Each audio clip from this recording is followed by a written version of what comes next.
হরে কৃষ্ণ।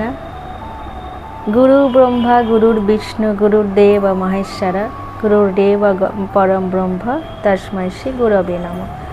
তো যে কোনো কিছু করতে গেলে গুরুকে আগে স্মরণ করতে হয়, তাহলে দেখবেন যে কোনো কাজ খুব ভালোভাবে উত্তীর্ণ হয়ে যায়। তো একটা গল্প বলে আপনারা বুঝতে পারবেন। একবার একজন শিষ্য তার গুরুদেবের আশ্রমে গেছেন এবং গুরুদেবকে বলছেন, মানে একটা পরীক্ষা নেওয়ার ব্যবস্থা করেছেন গুরুদেব। তো তিনি রেডি হয়ে গেছেন। গুরুদেব বলেছেন, ঠিক আছে, কাল সকালে তোমার পরীক্ষা নেওয়া হবে, তুমি আসবে। তো যথারীতি সে গেছে। যাওয়ার পর গুরুদেবের অন্য আশ্রমে অন্য কাজ পড়ে যাওয়া, সে পরীক্ষাটা দিতে পারেনি। তখন শিষ্য বলছে, তাহলে আমি কি করব, আজকে তো আমি রেডি হয়ে এসেছিলাম। তখন গুরু মহারাজ বলছেন যে, ঠিক আছে, কোনো অসুবিধে নেই, তুমি ওই গাছের নিচে যাও। গাছের নিচে যেয়ে তুমি যা যা শ্লোক মুখস্থ করে এসছো, যা কিছু করে এসছো, সেগুলো তুমি নিজের মনেই বলবে, ঠিক আছে?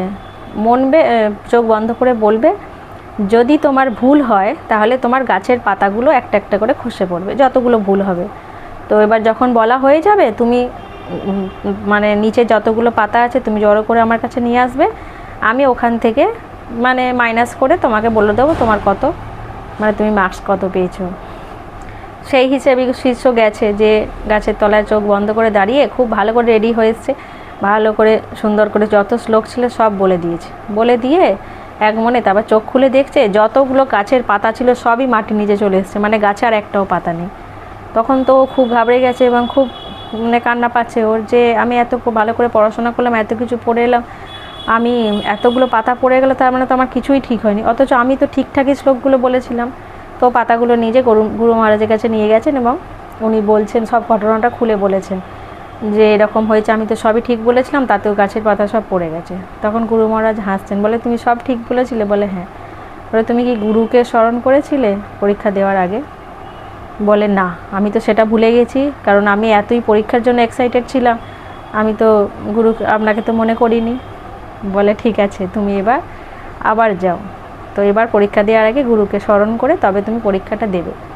তো আবার গেছে, যে গুরুকে স্মরণ করেছে, স্মরণ করে যা যা কিছু হয়েছে, আবার তখন চোখ খুলে দেখছে একটা গাছের পাতাও পড়েনি। তখন সে শিষ্য নিজেই বুঝে গেছে সত্যি গুরু কী জিনিস।